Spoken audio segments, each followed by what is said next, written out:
Nama saya Siti Rohayati dengan NIM 0550977785. Di sini saya akan melakukan wawancara pengembangan agribisnis dengan Bapak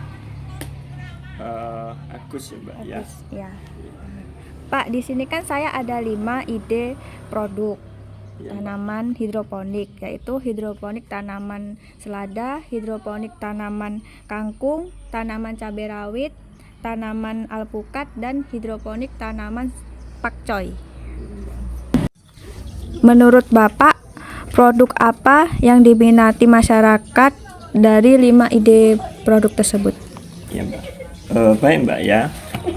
Untuk di tempat saya, khususnya di Teknofarm ini, hari ini yang terutama yang di hidroponik yang saya tekuni yaitu selada dan pakcoy Mbak.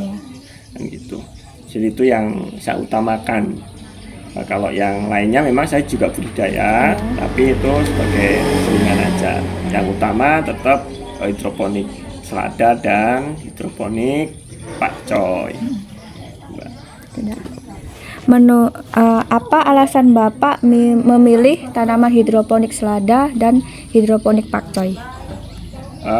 Yang pertama Mbak ya, itu dari khususnya yang di Batu Marta, tempat saya usaha ini, kenapa saya beralih dengan sistem hidroponik? Yang pertama, kita bisa mengefisien lokasi. Dua kalinya kita bisa memanajemen kebutuhan air. Dan yang ketiga, kita bisa mempunyai produk kontinuitasnya Mbak. Karena apa? Di Batu Markas ini, karena ketika masuk musim kemarau di bulan Juli sampai November, itu kalau dengan sistem budidaya sistem konvensional itu kan agak berat Mbak ya, karena topografi kita Batu Marta ini beda dengan kabupaten yang lain yang memiliki irigasi di bidang pertaniannya.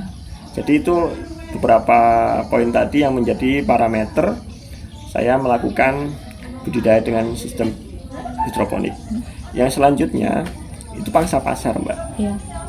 Nah, untuk hidroponik selada dan pakcoy itu pangsa pasar secara kompetitor belum banyak yang melakukan. Itu juga menjadi parameter saya Mbak. Kan itu. Yang selanjutnya yaitu kehigienisan hasil produksi. Karena jelas cara penggunaan insektisida fungisida itu sangat rendah, sehingga paparan atau residu insektisida maupun fungisida insya Allah lebih rendah dibandingkan dengan sistem yang konvensional. Karena dalam pengamatan hama dan penyakit itu lebih mudah Mbak. Nah, itu yang beberapa poin lah, itulah yang menjadi parameter saya melakukan pertanian dengan sistem hidroponik tersebut. Produk mana yang modalnya lebih terjangkau dan produk mana yang sebaliknya tidak dilanjutkan lagi Pak? Kalau saya gini Mbak, dari dua produk tadi antara selada dan pakcoy itu sama-sama Mbak. Nah, ya memang secara biaya produksi itu tetap tinggi di selada ya, karena dari harga benih udah selisihnya jauh kan gitu. Namun juga sebanding dengan harga jualnya di pasar. Jadi dua-duanya tetap saya lakukan Mbak untuk dikembangkan secara masif. Ya. Siapa saja sih Pak target pembeli yang cocok untuk produk hidroponik, dan apa saran produk tersebut akan laku pada pasarnya? Untuk sasaran konsumen saya Mbak ya, sampai hari ini yang terbesar satu itu dapur MBG atau yang ada di Kabupaten Oku ini dan sekitarnya. Selain itu juga dari Permat maupun toko sayuran modern yang ada di Batu Raja dan pasar lokal kita yang ada di Batu Marta ini, Mbak. Nah itu, mengapa itu tetap kami lakukan? Karena secara kehigienisan Ya. tetap hasil produksi hidroponik itu lebih memiliki nilai lebih, Mbak. Secara kualitas barang atau produknya. Jadi untuk memilih dua produk utama yang paling layak dijalani itu dua-duanya layak dijalani ya Pak ya? Iya Mbak, dua-duanya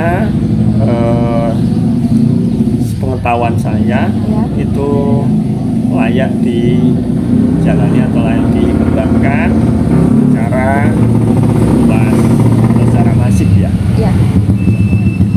Terima kasih ya Pak atas wawancara pada sore hari ini. Saya akhiri. Wassalamualaikum warahmatullahi wabarakatuh.